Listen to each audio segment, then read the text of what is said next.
great start. That's a great start. What did he do? He just scratched his head. What do you mean? He started his stream by just scratching his head. What do you mean he started his stream by scratching his head? I mean, his stream started and it was him scratching his head. Well, what did he do after that? He spent like a minute talking to himself about scratching his head. What do you mean he spent a minute talking to himself about scratching? He spent a minute talking to himself about scratching his head at the start of the video and then talked about scratching his head at the start of the video. That's what he did. And you watched this? That's right. I watched it. How can you watch it? It's you. You're talking to yourself. You are the stream.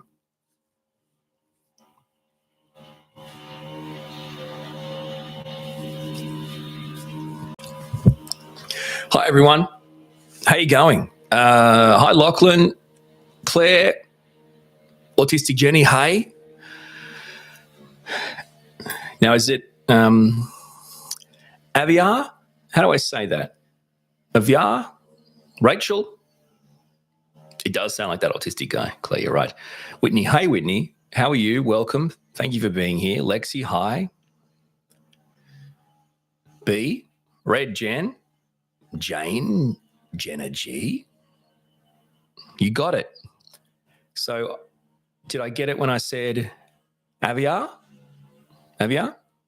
Like caviar. Elliot. Rogue Argentine, I think. Half God, half beast. Hey.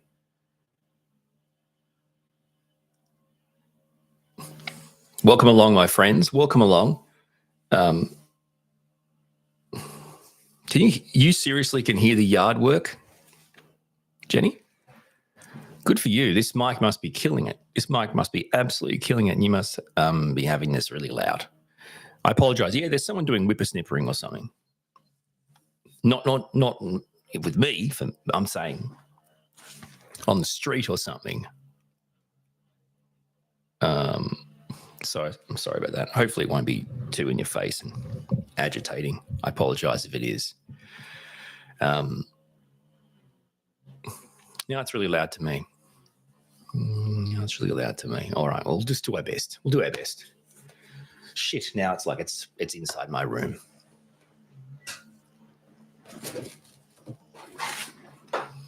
It'll be finished soon. Don't worry about it. It is a...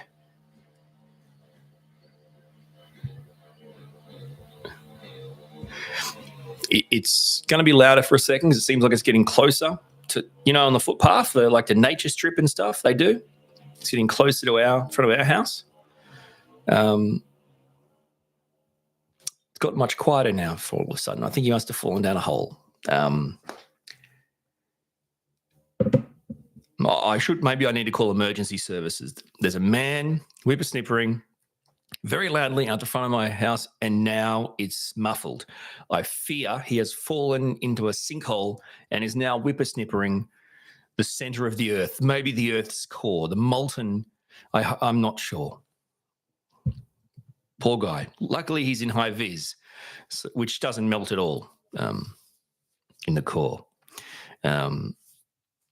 So the high vis will protect him. It's like, what's that? You were driving a truck and you had a crash? How are you not dead? High vis. High vis. What's that? You're on a building site? You're on a building site. A nail gun went off and it missed your head by centimeters. How did it not hit you? High vis.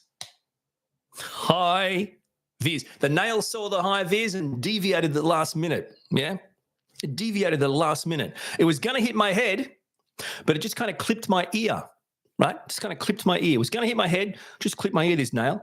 So you're on a building site, a nail gun goes off, accidentally, and it almost hits you in the head, but it just deviates because it saw the high vis, and instead of hitting your head, it kind of clipped your ear. Is that what you're saying? That's right. And here's even more. I'm gonna have like blood, okay, and bandages on it, but only for 2 days. And after that, every time you see my ear, It'll look like nothing happened. There will be no scars, no marks, no scabs, no nothing. So hang on a second. You're saying a nail gun clipped your ear, a nail from a nail gun clipped your ear. There was blood. You had a bandage on for 2 days. Then you took it off. There's no scars, no scabs, no wounds, no nothing, no defect. That's what you're saying. Yeah, that's my story. You got a problem with that? High vis. High vis. High vis protecting. It was the high vis that protected him. Yeah?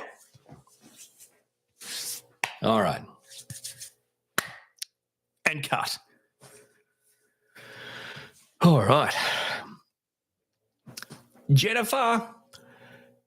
No, Jennifer. Is it Jennifer Gauthier? I'm sorry if I said it wrong. And Lexi High and Dietmar. Is it Dietmar? Kennel from Texas. Hey. Red Jan. The yard team comes to my office window at least once a week.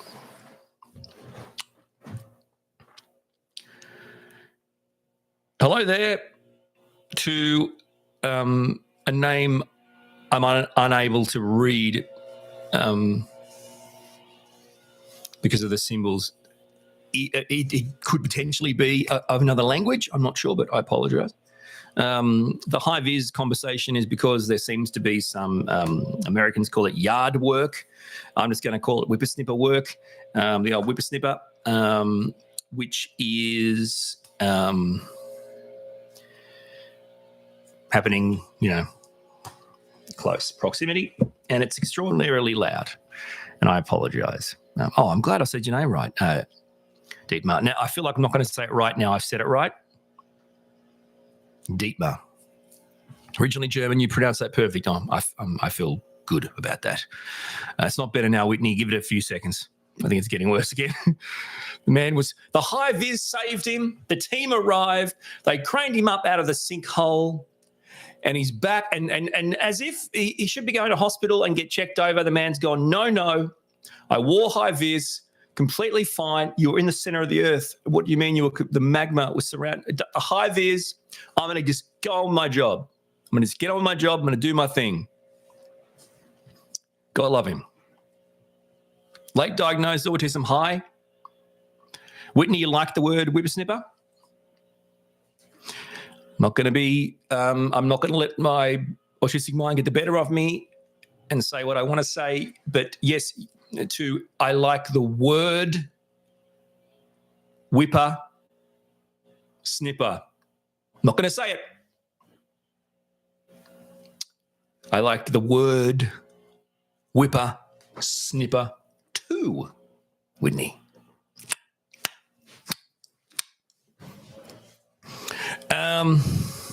Okay. Furry slippers, hello.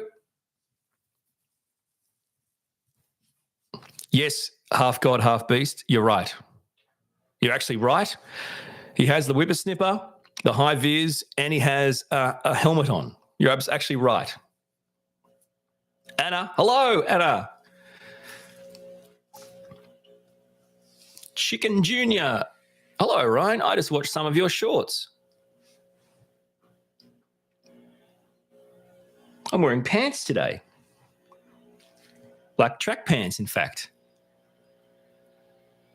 That still sounds pretty creepy. I appreciate it. Thank you for watching my shorts. That way they won't get stolen. Someone's got to keep an eye on my shorts. Tiffany, hello. The autistic system, onion jelly is not my name. Get stuffed. Kaki, hello. Alessandro, hi.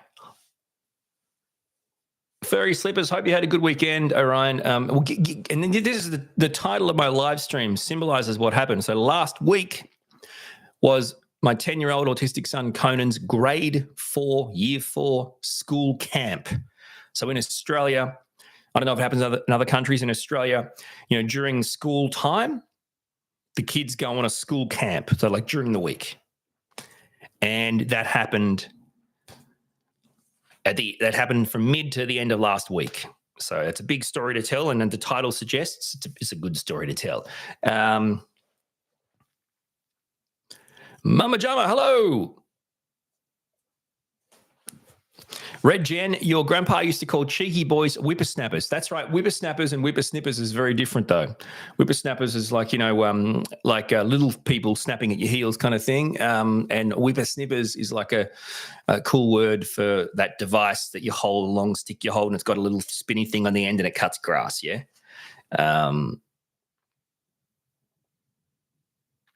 Midnight Mora. O'Reilly. Okay, great. That's good stuff. Rinky Dinkron, g'day, Uncle Orion. How are you? I'm good. How are you? Chicken Junior, your pants are itching. Not good. Pickle Rick. Oh, you can see the T-shirt. Sorry, I got you now. Samantha, yes, I got you now. Late diagnosed autism, she meant video shorts, and I meant sarcasm and humor.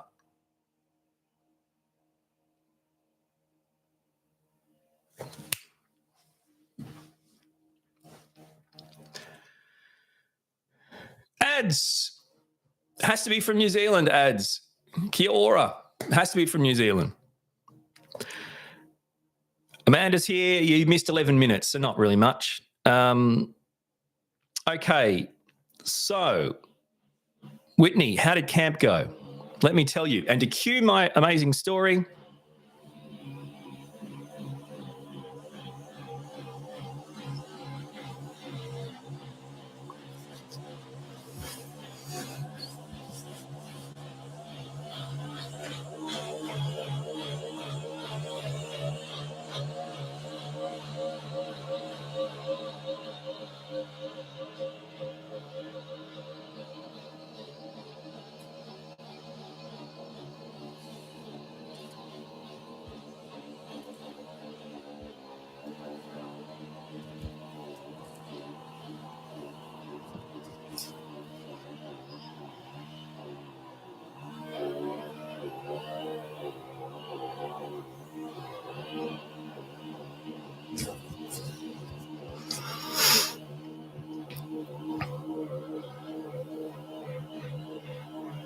you can't make this shit up. You're right.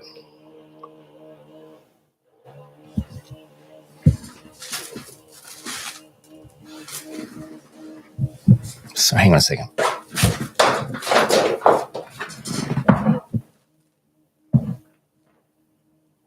Piss off! I just said a quick hello. How's your morning going in Australian? Okay. All appeals, what's going on? I've got to tell you what's going on. A great bloody story about school camp. Here we go. Let's do this before it gets bloody noisy again, because I swear I do not want to be a part of this. Jackie Learnit. Howdy ho. Howdy ho, Jackie. Howdy ho. Howdy ho, children. Howdy ho. It's me being Mr. Hanky, and it just makes me laugh. That's all. Okay, here we go. So that sounded southern. So Mr. Hanky, where's he from? Because he sounds like, I'm pretty sure he is from the south, because he's poo, and it comes out the bottom. So yeah. Children. Okay, here we go. So, as you know, our 10-year-old autistic son, Conan, goes on school camp, and in grade 2 and grade 3, Colorado, South Park, Colorado, we decided to support him by basically traveling as a family to the location of the school camp and staying in accommodation away from the school camp. So he would know that we are there for him, and if he needs us, we're there. And if he has trouble sleeping, getting to sleep or sleeping through the night, we'll come and get him. he can sleep in our accommodation, and then we'll take him back in the morning and continue camp. So we did that in grade 2 and grade 3 to provide support for him. So he would feel like he was empowered to experience camp like all other kids, because all kids are entitled to experience these things, not just neurotypical kids. And last year in grade 3 camp, he didn't make it through either of the nights. He tried, and we had to pick him up, like at nighttime and take him back in the morning. And we booked accommodation again for the location of his school camp this year, which was last week. And we made sure he got the full experience. So the full experience was he went to school on Wednesday, so he could take the bus with his class and teachers to the school camp. So he has the experience of traveling by bus with his school friends to camp. And then he has his first, day at camp. And we'd be in the nearest town to get him on the Wednesday night. And we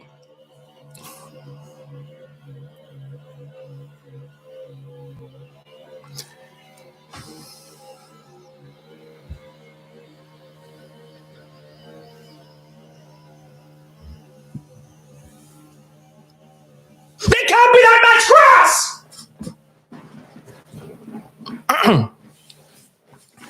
All right, so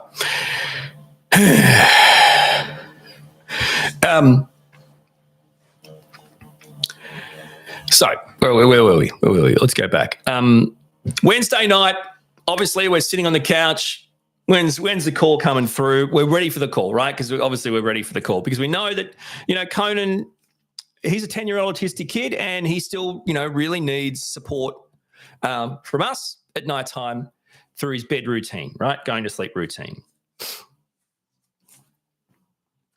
So Wednesday night, got to that time, just after dinner, we thought, okay, cool, let's get our stuff together. We're going to have to go and grab him and bring him to the accommodation, getting our stuff together. No call, no text. But okay, well, that's cool. Last time it happened about 9:30 to 10:30, right? That's the window. See, Blaney, welcome. So, Conan, our autistic son, day 1, night 1 of school camp, we're expecting the call to come and get him and take him back the next morning. And it got to the point where we're like, you know what, if they call, it's going to be a drive. We should at least be rested. So it was probably just after 10. We thought, let's go to bed, get some sleep. And then if we get woken up, at least we'll be a bit rested. We won't be tired driving at night, right?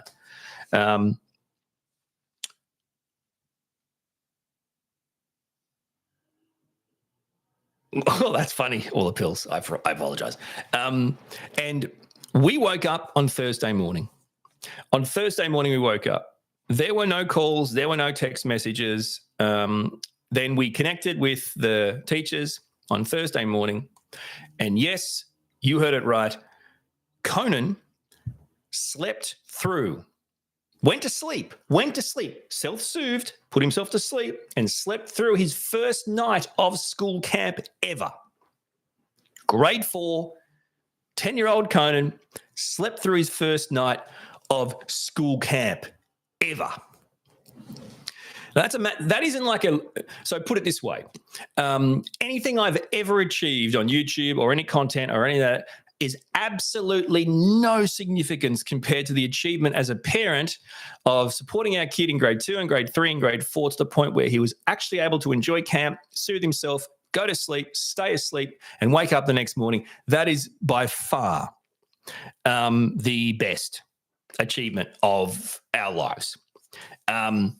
This is a 10-year-old autistic boy who just going to school normally walks a minefield, as you know, as autistic people, walks a minefield of dysregulating things, right? So now he's sleeping in a weird bed, in a weird dorm, in a weird camp, right? So that's incredible. And then on Thursday, he has another great day. He told me that he got to do some archery. Only 3 people died. He got to do a flying fox, which he absolutely loved. That was his favorite thing. Had a great day. Again, we awaited the call on Thursday night, the second night of camp, the last night of camp. We waited the call. And I'm ecstatic to tell you it didn't come. Now, you would think the first night, okay, I can get that. He's tired. He's excited. The second night, this is going to be tricky. He did it again. Got himself to sleep, stayed asleep, woke up on Friday. So he'd made it, Conan, a 10-year-old autistic boy, had made it through for the first time ever a full school camp. Now, people might go, that's great. But when I say a full school camp, I mean in grade 2 and grade 3, we supported him. We took our family on the road to the school camp area so he could be at school camp. Now, sure, he might not have slept there, but he was still at school camp. He experienced it the autistic way, not the neurotypical way. And in doing that, he's now got to the point where he feels comfortable enough and confident enough to actually do school camp to the fullest of his abilities, which is go to school camp, sleep there both nights, do the activities.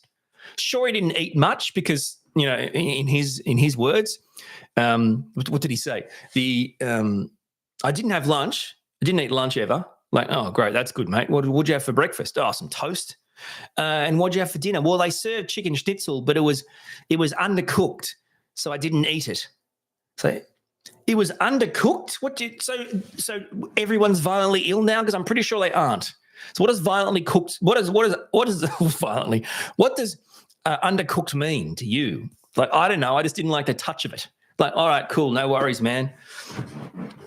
So the kid barely ate, had the time of his life, and my favorite part is he actually, believe it or not, now you tell me most boys who go to camp, he showered. He actually told me, I showered. I had a shower. Now, this is coming from a kid that doesn't shower in our house. I'm like, cool, man, awesome.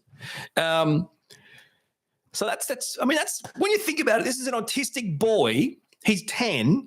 Okay, so we're going to take our 5 years in emotional intelligence. And you can do the same for you, by the way. That's just the way it is. A 10-year-old autistic boy, right, who you could pretty much compare emotionally to a 6-year-old, who has gone through a school camp with 10-year-olds, slept the night, showered, played, navigated a neurotypical world. That there's so many, as Whitney, you bang on. There's so many wins there. I can't tell you exactly how I can't agree with you more, Whitney. So many wins. How many wins is that? It's crazy, guys. So to be clear, I try to, support, validate people. So I just want to be clear on this, right? There's nothing easy about what we did. Grade 2, grade 3, grade 4, that's 3 years in a row. There's something easy about getting your whole family, right? So we took our 5-year-old out of daycare. He goes to primary school next year at daycare for the last 3 years and gone on a little family adventure, okay?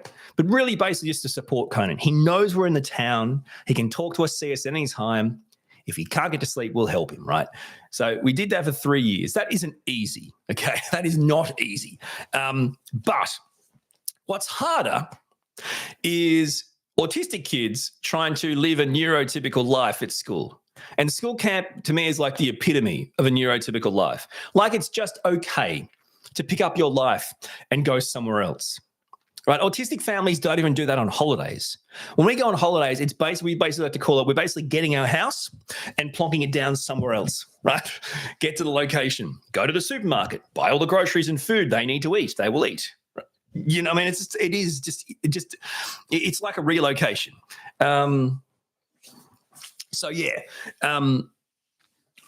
think that it hasn't, in fact, really hit us the actual level of achievement that Conan has achieved. Sure, I agree that we put in the work and did things, but that has no relevance to what it takes Conan to remember.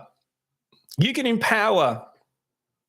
make these sacrifices and empower your kids, but they've got to want it, right? So he's taken that confidence and empowerment and he's used it. He's pushed through, going to sleep in a weird bed, in weird room with weird people in a camp, yeah? He's pushed through. He's done that.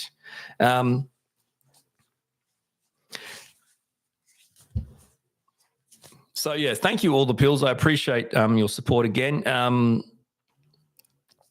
he really has I think reached a level of achievement that's going to help him in life with confidence. So after the first night of sleeping over, his teacher said, we're so proud of you. We're so proud of you for doing it. Well done. And that made him feel good. But then the teacher also asked him, are you proud of yourself? And, he said he's incredibly proud of himself. And that's a great thing to validate. He said it himself. He's said it out loud that what he did was a great achievement. So, yeah, I just think it's one of those things where people, like the school system, don't really care about trying to help, people that are different, neurotypical, divergent people, or people with disabilities. But when you kind of force them to, and they willingly or unwillingly buy into it, great things can happen. And a lot of times the core starting point for schools, or even parents, is it's too hard. When school camp's on, we'll just keep him home or keep her home, and you just do your thing, and then, right? But that's not acceptable to me, because school doesn't operate in a vacuum. School doesn't live in its own world. People think school is like in its own planet. School operates don't realize you operate in the real world, where there are people who are different and therefore need different things, right?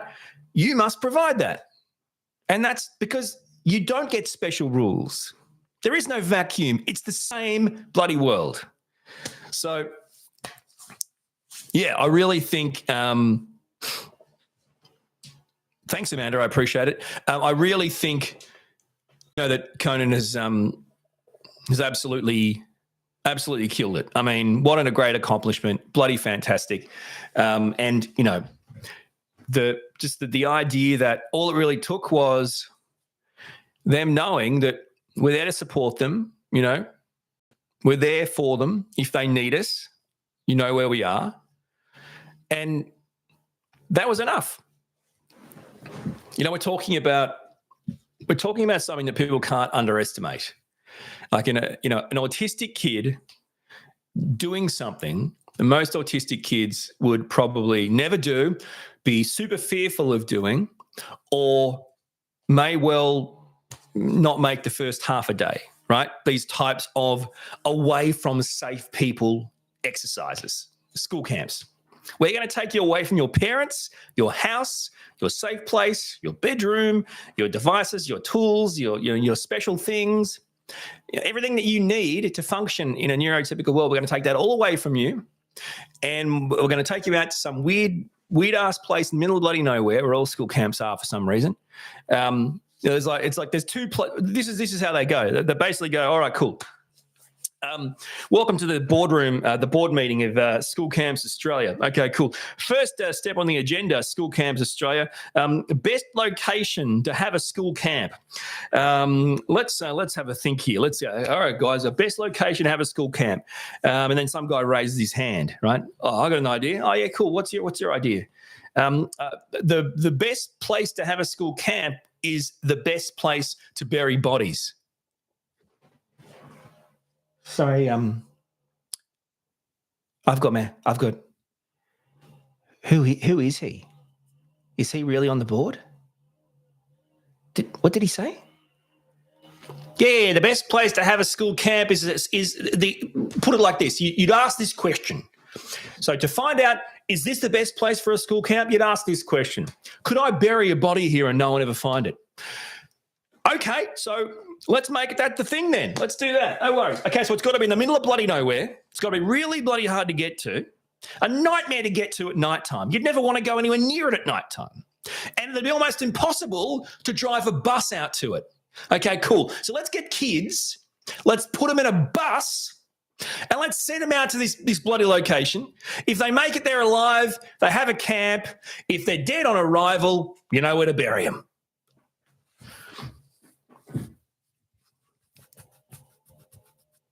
I mean, put that shit on Netflix. Whew. Now, the school camp locations in Victoria where we live, there's so many around. I think what was last? Where we go last year? Went to Hillsville last year. Hillsville. And this year was kind of up near the Alpine region of like Mount Borbor. There is a lot of places. And in the end, it's incredible that like you get an autistic kid and you take them to a place away from all their safe people and things into literally the middle of nowhere and plonk them down there for 3 days, and just they don't get to choose what they eat and they have no access to snacks or food. It's like, just think about that. Just think about how ridiculous that is, by the way. What does that serve? Anyway, so I'm super proud of Conan. I'm super proud of his teachers helping, supporting him and getting him through it and being proactive and helpful. I'm super proud of the whole experience. I mean, this is what you want. This is what you want in life.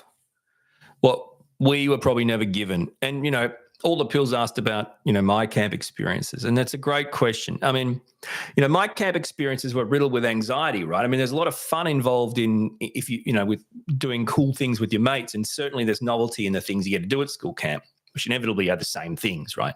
Muddy sports and cool, fun outdoor activities.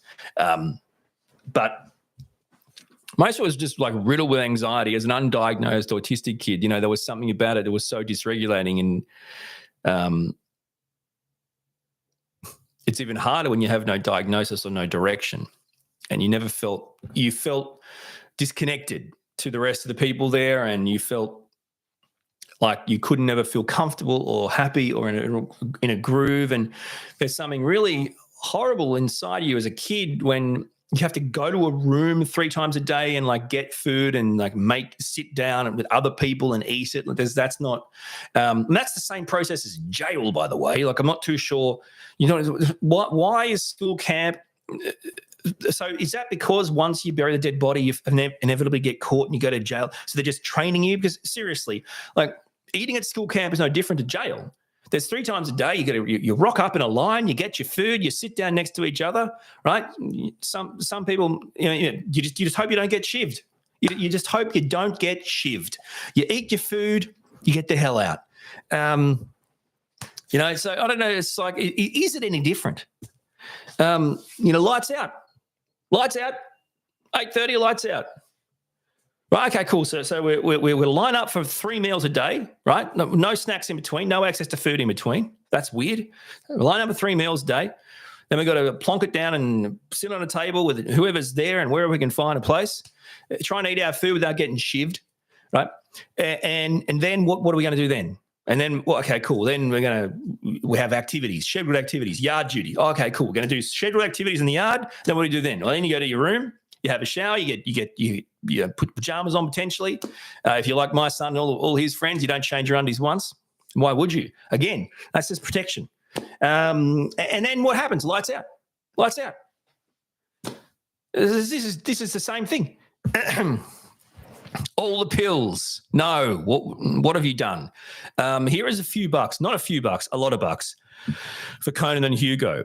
Conan is the star, but you have 2 sons, so treat them to something nice. Well, Conan will be thrilled when I tell him that, because I'm more than happy to let him know what you've done there, all the pills. It's very sweet of you, and I do appreciate it, and he will be stoked to hear that. So well done. It's very nice of you. Thank you. I appreciate it.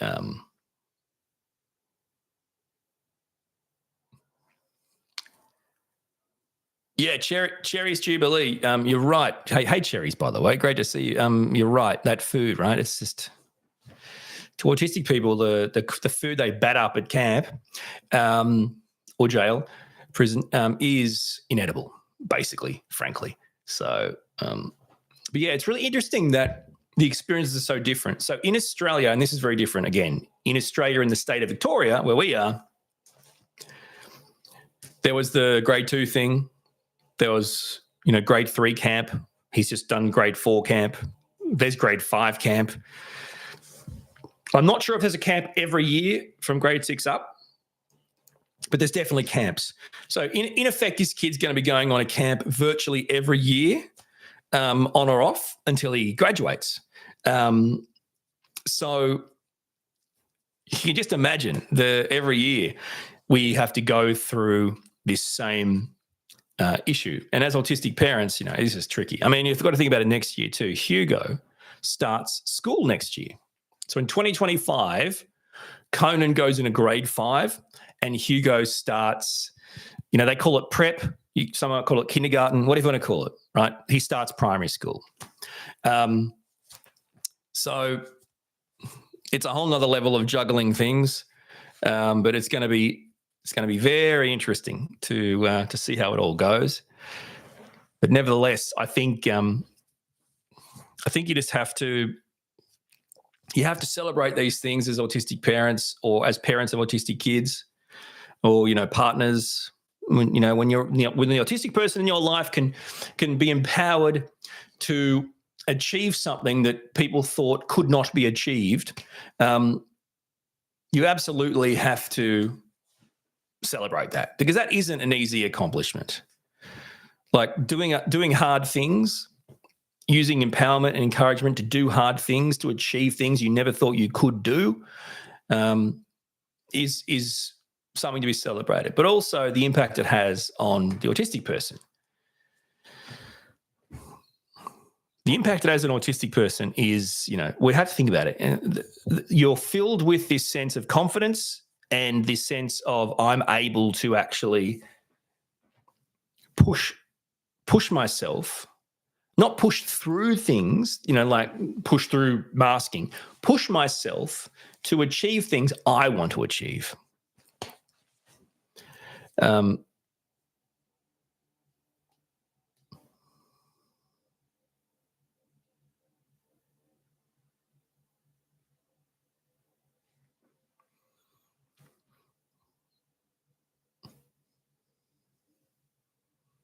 hope you guys are having a good time in the chat room too. It's great to see you all here chatting.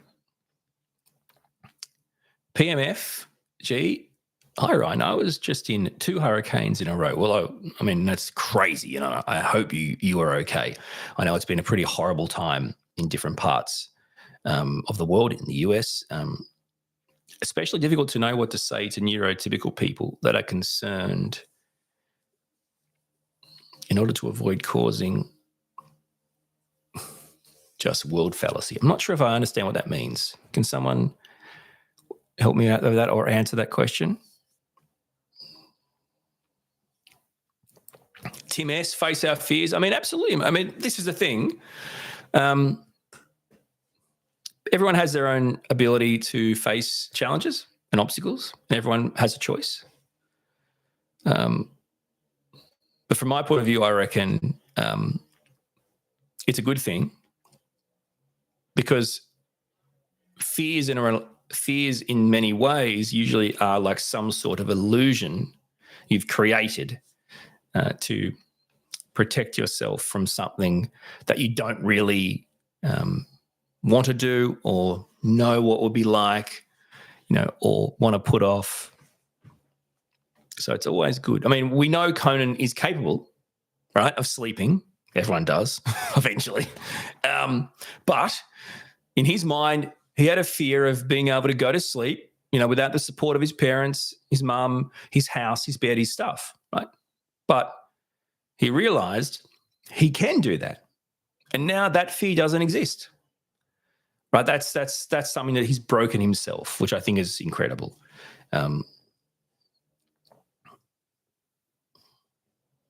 Brittany Daniels. Hi, Brittany.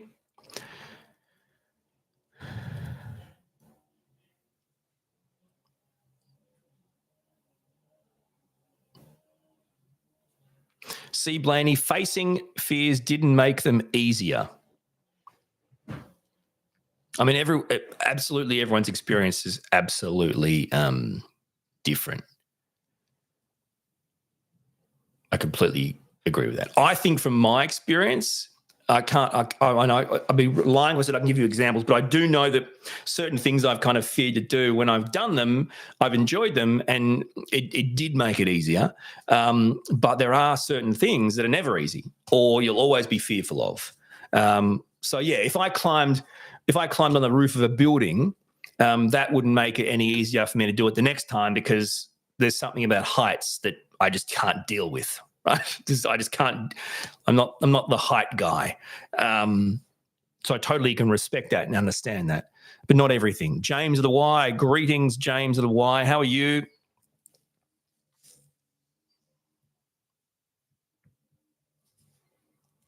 Whitney, you like watching bee videos, but you're afraid of bees. Well, I reckon most people have some sort of fear of bees because they are able to sting us, and some are allergic to it. So, but I get it. I mean, I think people can be fascinated by by things they fear.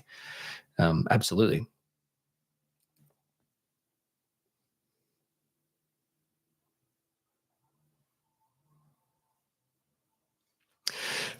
PMFG, just world fallacy is a defense mechanism when people blame others for what is out of their control and say it is because they have a bad character. Aha, I see. Okay, yes, that would be weird.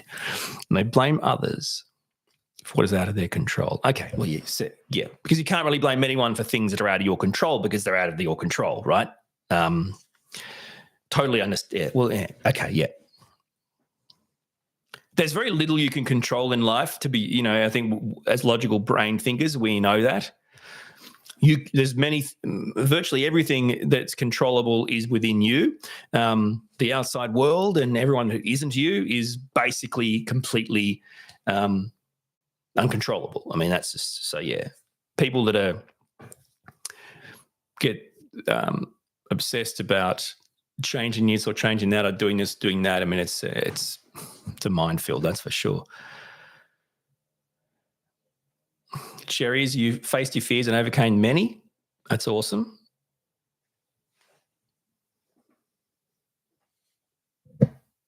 Yeah, Dr. Death, I get that. Yeah, you love bears, but you don't want to be up and close and personal with them. Absolutely not. You'd need to change your pants. I reckon I need to change all of my pants. I'm with you.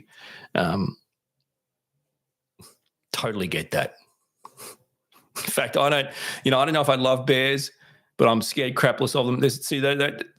They don't exist in Australia where I am. Like your black bears, your brown bears, whatever you want to call them. Some people say that some people call koala bears, but they're not. Anyway, but yeah, I have gone for, when I've traveled to specifically Canada, because of my side of my family over there.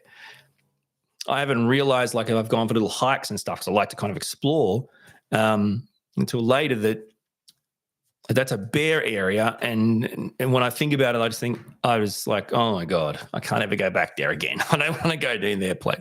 And they're like, oh no, we do this walk every weekend. I'm like, what do you mean you do this walk every weekend? You just said there's bears there. What is your problem?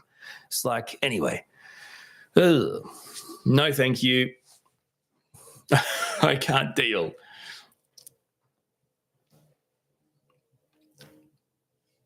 Chicken Junior, you're welcome. Thank you.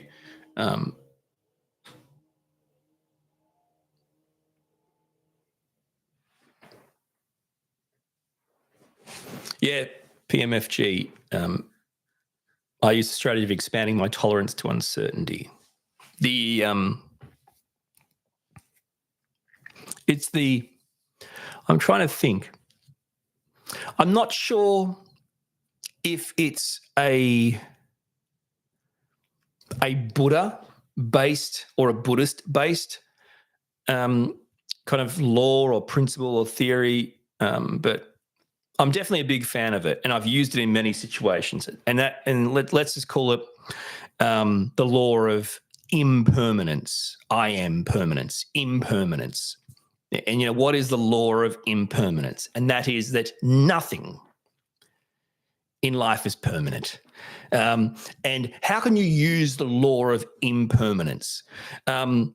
I find the best way that I started to use it just as a way of getting my head around it, because it actually really helps, is, sometimes when you might feel an itch on your leg or your arm or your face, the law of impermanence will prove to you. Now, sometimes you can't do it, but it will prove to you that if you don't itch it, I promise you, it will not be itchy for the rest of your life. It will not be itchy in a minute.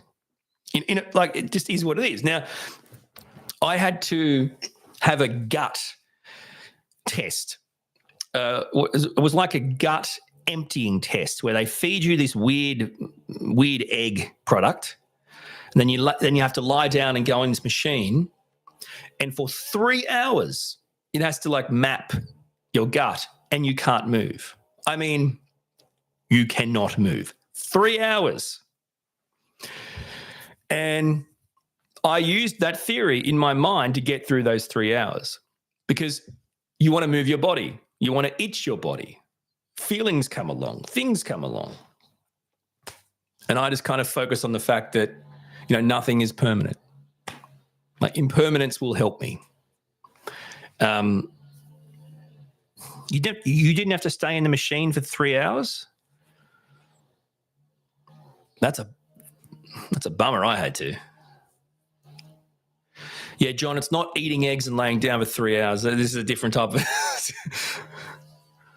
Yeah. I think it's called a gastric emptying study. What they found was, and this may be linked to the autistic brain, what they found was when I eat food, it takes like twice as long, maybe longer, to make its journey through my guts and, I guess down into my bowels, whatever. So like the gastric emptying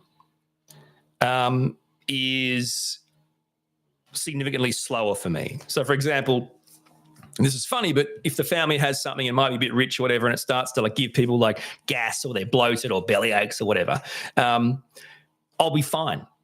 I'm like, I dodged a bullet there, right? And then a few hours later, they're all good, and I'm like, oh God, what is that? So it wasn't a disease. It wasn't an illness. It was just my particular, gastric emptying is slower than what it should be. So yeah.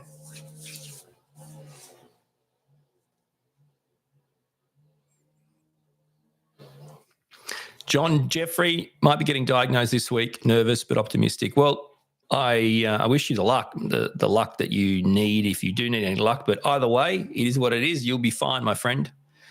It's nothing to worry about. People talking about bear spray. This is classic chat room stuff here.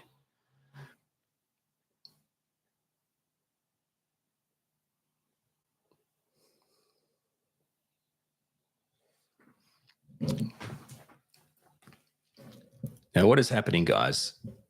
What is happening here? What have I missed?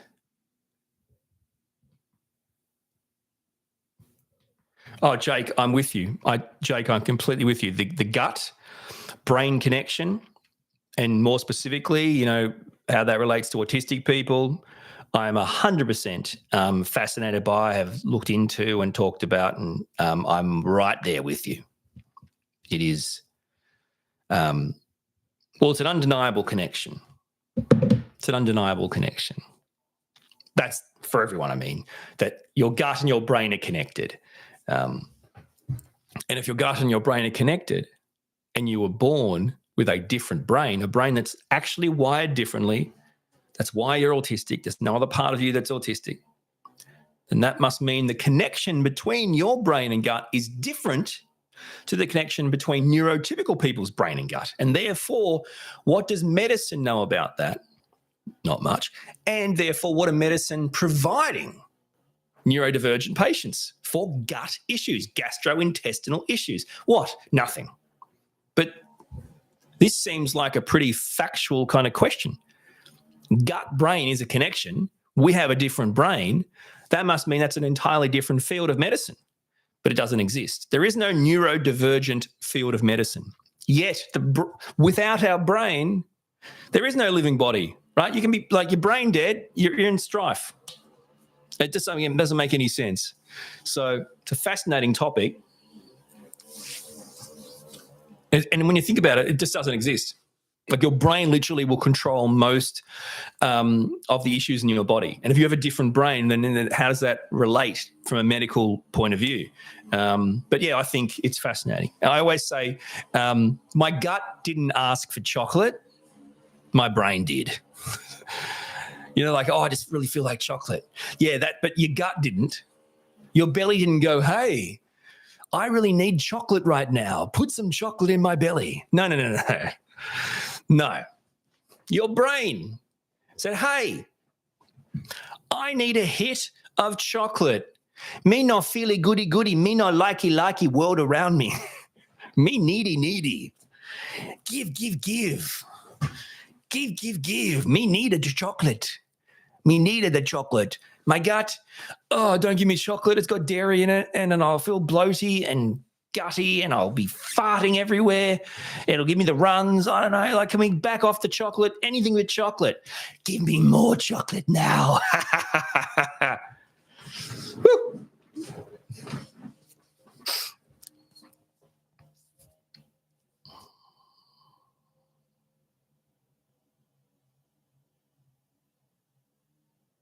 Yeah, Pamela, your son has gut issues anytime he's feeling stressed. And I think everyone can relate to that.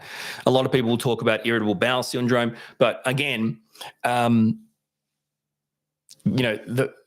from all the obvious medical and different dietary things, the first sign of gut aches usually is from the brain. The mind has triggered it, and that shows the connection. You are stressed. You are anxious. It's like, what's happening? Oh, I feel sick in my stomach. Did you eat something bad? No, about this situation. How can you feel sick in your stomach about an anxious situation? Because that's the connection. It's the same here. So, yeah.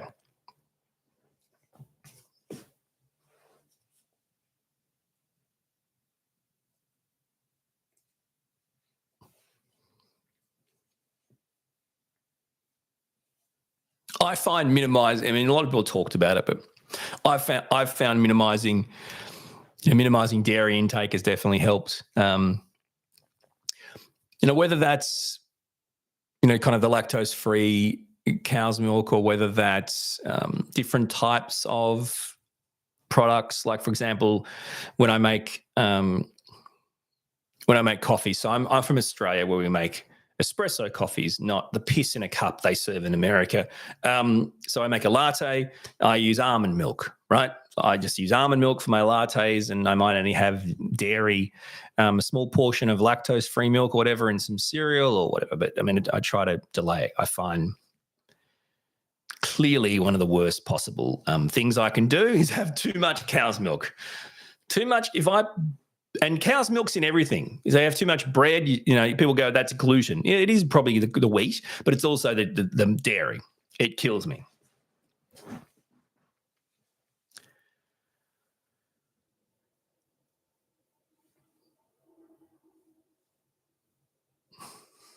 James with the Y. There are no manners to be put back in, my friend. If you're going to serve piss in a cup and charge $7, you can shove your manners. Okay? No. Get stuffed. Can I take your order, please? Yeah. Can I get a cup? How big? Oh, the size of my head. No worries. What do you want in it? Oh, look, I want you to get 7-day-old black filtered coffee. I want you to pour it in there, yeah? Okay, cool. Anything else? Yeah, 7 sugars. No worries, 7 sugars. No worries. Anything else? Yeah, how about just a dash of milk and cold water? Great. That's $12. Fantastic. I'll be right there to get it. What is wrong with you people? When I make a coffee at home, I make it fresh.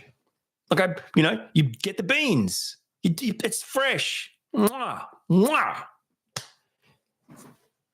And it's free, by the way, because I have a coffee machine at home. Now, sure, you've got to pay for one, but you're telling me buying a coffee machine and the beans myself doesn't save me money? Trust me. So, I mean, seriously. Oh, my God. I mean, you're putting stale, old, black filtered coffee in giant cups and sipping on that crap. How you guys aren't constantly on the toilet dropping your guts is beyond me. And don't get me started on when I go to Canada and I get sucked into this double crap. What a double means for me when I go to Canada is double the gas and double the craps. That's what it means. Sure, it tastes good, but I swear to God, they're putting some drugs in some of those drinks. I'm telling you, those coffees can't be that good. Those coffees with the double, there's something in there that isn't legal. I'm telling you. There's not. I'll get to the bottom of that.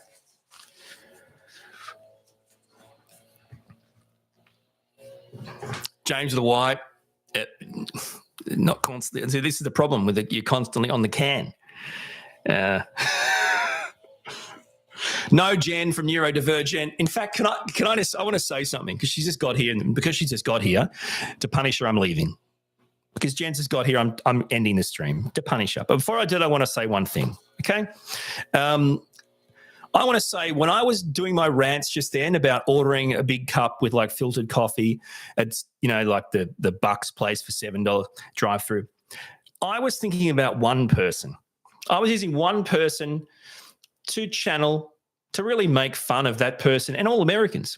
And that one person who has arrived 56 minutes into my live stream to show complete disrespect for everything I've done for her, she'd be nothing without me,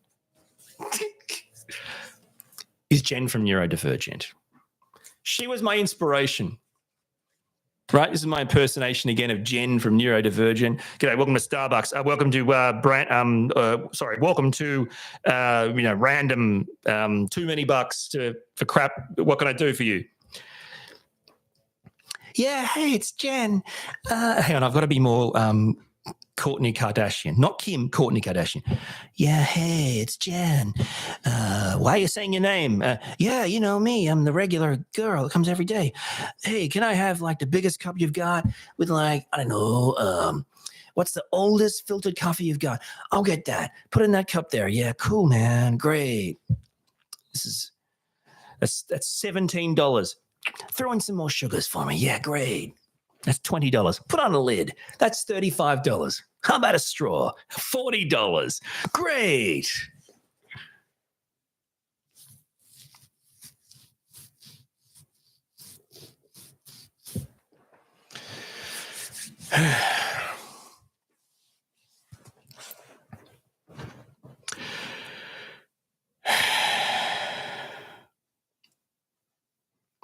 Miriam, you never get notified when you're going live. You know what?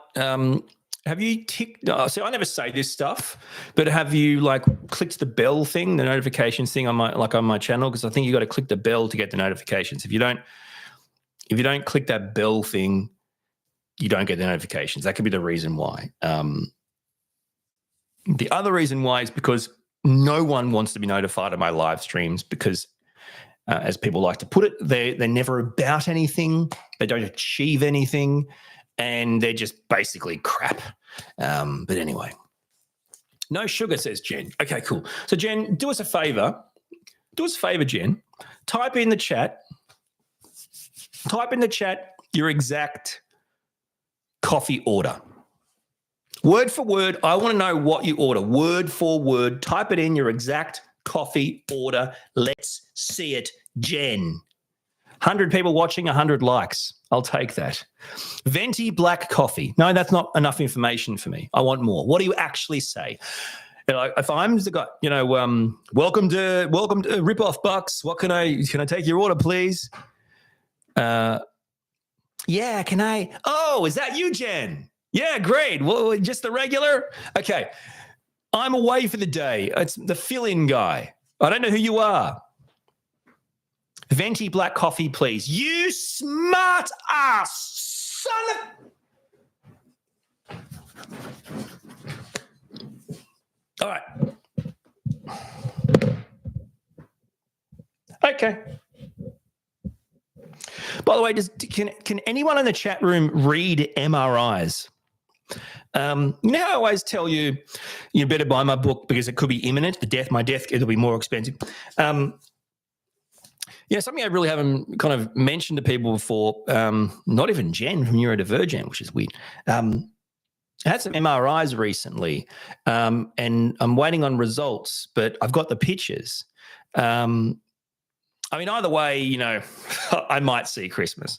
But can anyone read MRIs? Because it'd be really helpful if you could, because then I could just get you to do the report.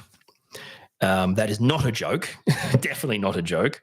Yeah. Let's see. What do we got here? Hang on.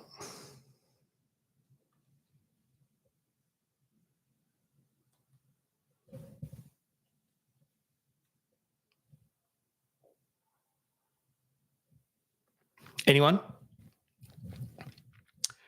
ChatGPT could read MRIs. I hope they don't turn out okay, Whitney. That's how.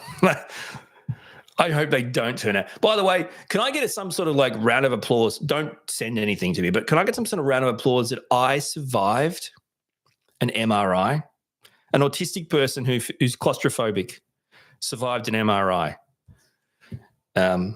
I mean, there's got to be some sort of reward for that. Anyway,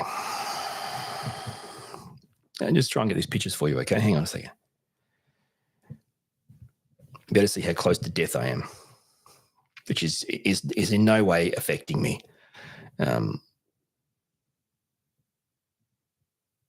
Okay, here we go.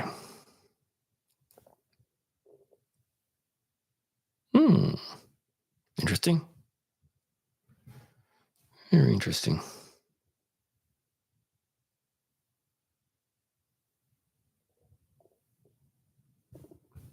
There's 26 photos. No wonder it's taking so long. 26 images and a lot? I don't know. I'm sorry.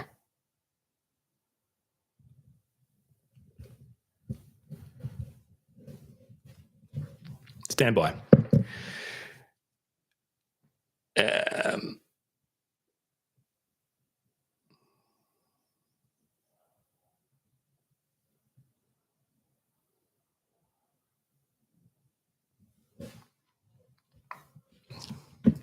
So people are talking about coffee. I like that.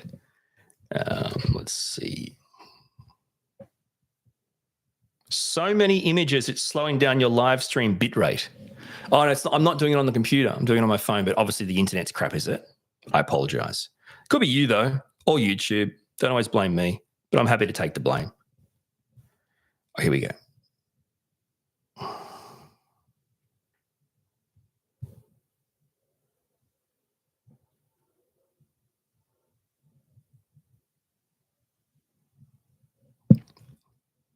Okay, I'm just blurring out all the personal stuff. You just let me know.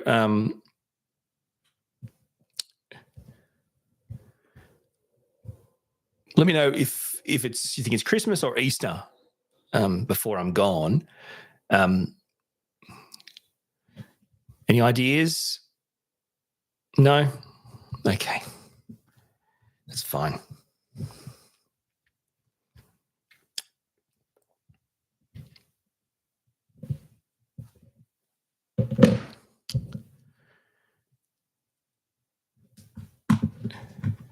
Yeah, I provided you guys visual access to the inside of me.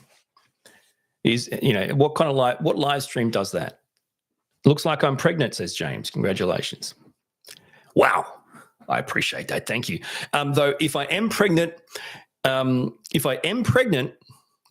in that part of my body, this may be the last day I'll be able to talk. Okay. If it's twins, I will be dead tomorrow. But anyway, good stuff.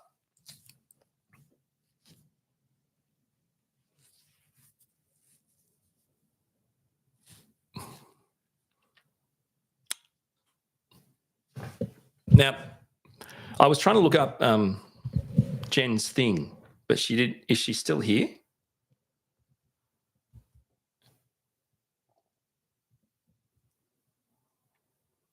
So you got a venti. Is Jen still here or is she gone? I just wanted to make sure I knew what she was talking about. So Jen said she ordered a venti, what'd you say, venti black coffee? Is that what she said?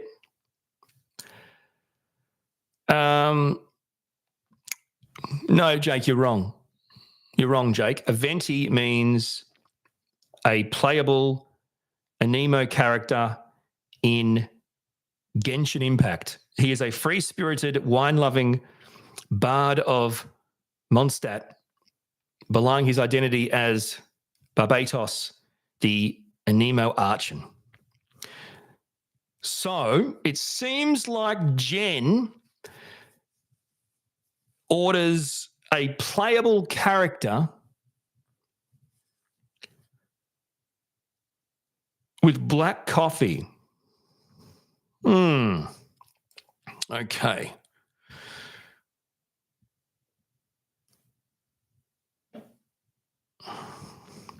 Okay. The next question is, why does Venti drink so much? As the god that used to lead the city of Mondstadt, Venti is obsessed with the dandelion wine in local taverns. Due to residing in a vessel manifested through his Archon powers. Wow, Venti has a large amount of alcohol tolerance. He can drink at least 37 glasses of wine to no ill effect. What is she ordering at nighttime? Jesus, Jen. So Jen has some sort of tolerance for alcohol, presumably, because she's ordering a venti of black coffee. That's 37 glasses of black coffee. Jen is ordering 37 glasses of black coffee in the morning. She must be cooked. Who does? Can I take your order, please? Yeah, just my usual. Sorry, mate. You might think you're big on YouTube, but like you haven't got 175,000 subscribers and 16 million views. You're not Orion Kelly. So what do you want, mate? Just tell me your order, okay? Can I get 37 cups of black coffee, please? And, you want a venti? That's right, mate. That's right. I want a venti, okay? 37 glasses of black coffee. And I'll say the same thing tomorrow, so please remember me. I'm sorry, I can't remember you. Maybe if you had like 175,000 subscribers and 16 million views, I could, like that Orion Kelly guy. But you don't, and you never will. Sorry, come to the next window. Oh,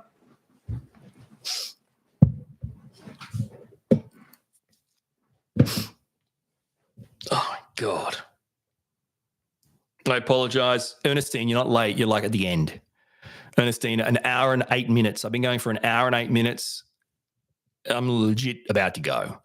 And by the way, Ernestine, Jen from Neurodivergent, when she orders a venti, that means 37 glasses of drink. According to Venti, a playable Anemo character in Genshin Impact. 37 glasses of black coffee is her order in the morning. Because she gets a venti. And I've looked up what venti is, and it bloody well told me. It's a playable bloody character. So Jen from Neurodivergent has a real caffeine problem. But 37 glasses? That must be how she maintains that figure.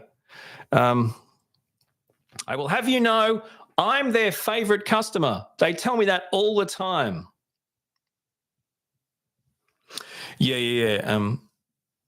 Did you guys ever hear about that thing where it's like when people say something that they are the favorite character, they are the favorite person, the favorite friend, the favorite sibling, the favorite. You ever heard that before? When people say that, well, what is that? What would you say that usually means? Like if I told you I'm the favorite, what would that tell you I really am? That's all I'm saying. But fair enough. I'll take it from you, Jen from Neurodivergent. I'll take it from you. No, Z. See, Z Shrink, your opinion, unfortunately, well, quite frankly, it's conflicted. It's conflicted. I know it is. Don't you help her on a Discord? Now, if that's the case, back up, mate. Like, what I'm going to trust your opinion that she's the favourite. She's not the favourite, okay? Wait, you should use a full-on emoji. Well, then I'm stuffed. You start using emojis, mate, I am stuffed. That's my video this week, and I'm not joking when I say, if you haven't watched my video this week, and most haven't, and by the way, Jen from Neurodivergent, if that's even your real name, and you can even hear me coherently after 37 black coffees, let me tell you this, mate. You were wrong about my emojis video. You were wrong. You were wrong. And I demand, and now she's done the monkey. It's a monkey. They're so small. It's a monkey, and it's like, ooh, ooh, ooh, ooh, ooh, ooh. I don't know. Smelling its hands. It's like, ooh, not good. But you're a monkey, so yeah, you were wrong, Jen. I hold you completely responsible. Completely bloody wrong.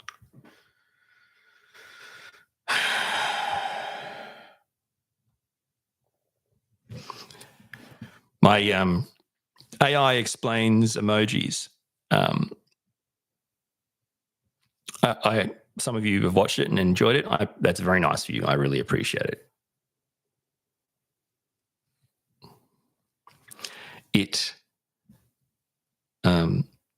Well, Jen from Neurodivergent really thought it was something. In fact, she gave me the topic.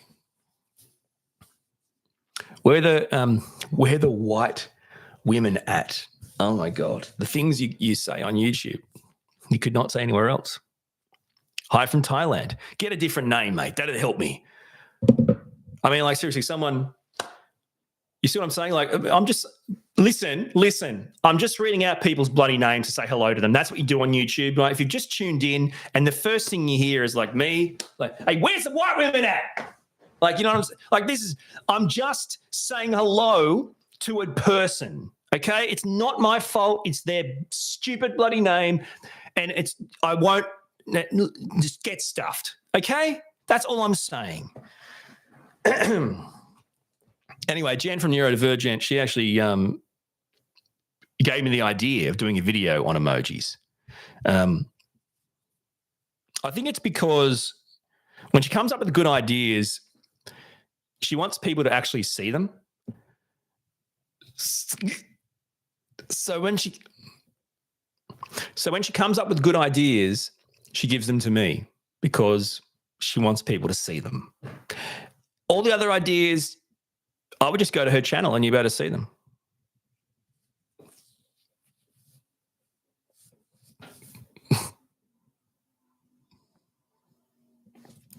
It's a line from a movie, Blazing Saddles. Well, I mean, classic, bloody classic. Still, I'm not too sure if it's a good YouTube handle in 2024, but you know what? I'm all for it. I'm happy. Anything that provides me with content, absolutely love it. I'm up for it. Just my kind of movie, my friend. Just my kind of movie. So thank you.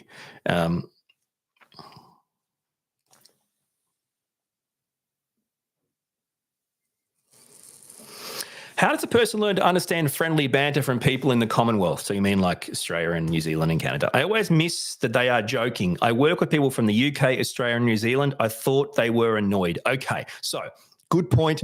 Jen from Neurodivergent and I obviously know each other and are friends, and I only like giving her crap publicly. I'm completely joking. It's me just having fun. So you're right. Let's work through this. Commonwealth meaning colony of Britain, right? Initially. And therefore, we have that more British style humour. Our humour is more dry, more deadpan. It's not as cheesy or obvious. It might even be cheekier, darker. That is just our style. And then the Australian spin on that kind of British style of humour is still very much like that. But it's probably even more self-deprecating. You guys get that? You guys get that word though, right? Like self-deprecating. You get that? That's not a word you're cool with that word, right?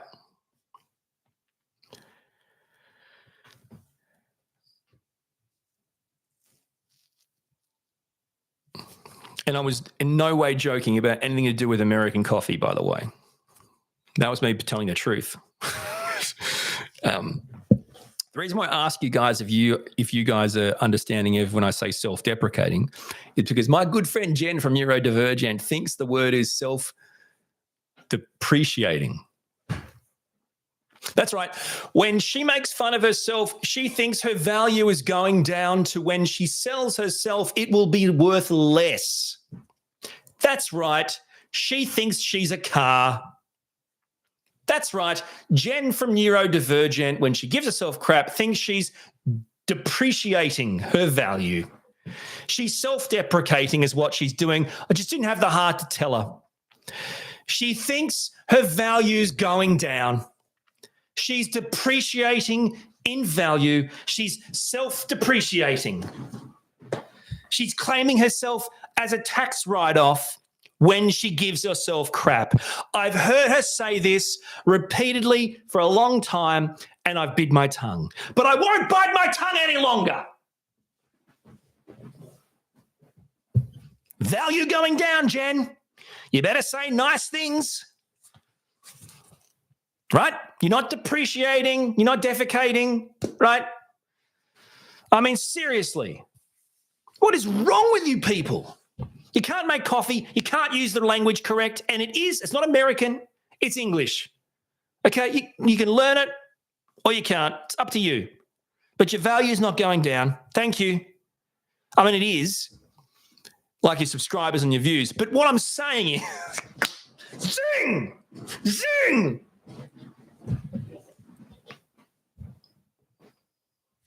I don't know what you mean, Jen. That's the worst part. Every time you said self-depreciating, I'm thinking to myself, what in the world is she talking about?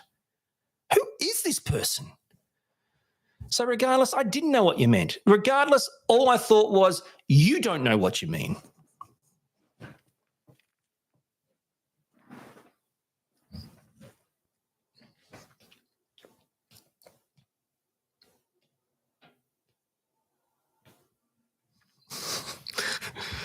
Sorry, I see what you did there.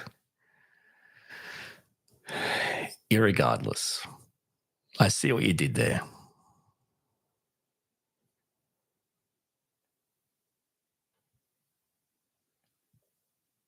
James with a Y, you don't have the ground, my friend. There is no high ground remotely close to where you are coming from in saying, is an Aussie really trying to correct someone's English? Number one, it's A-U-S-S-I-E.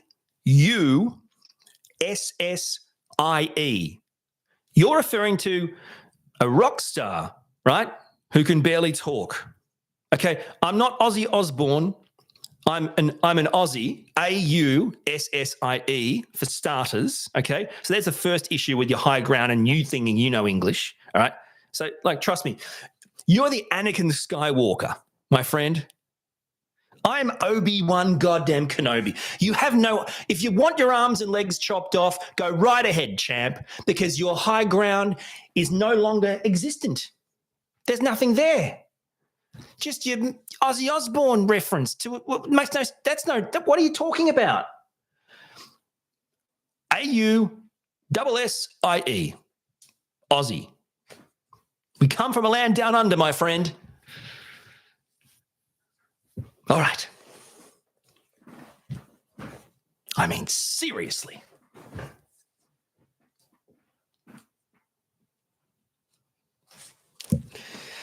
Woo! How about that, huh? How about that?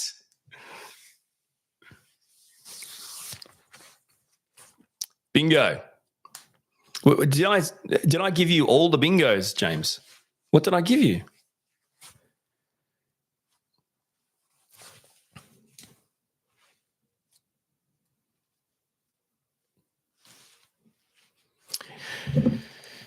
Okay.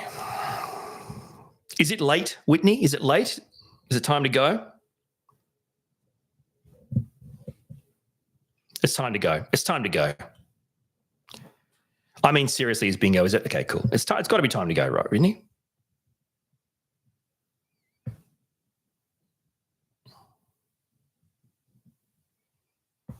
I know it's noon where I am. I'm talking about people on the other side of the world.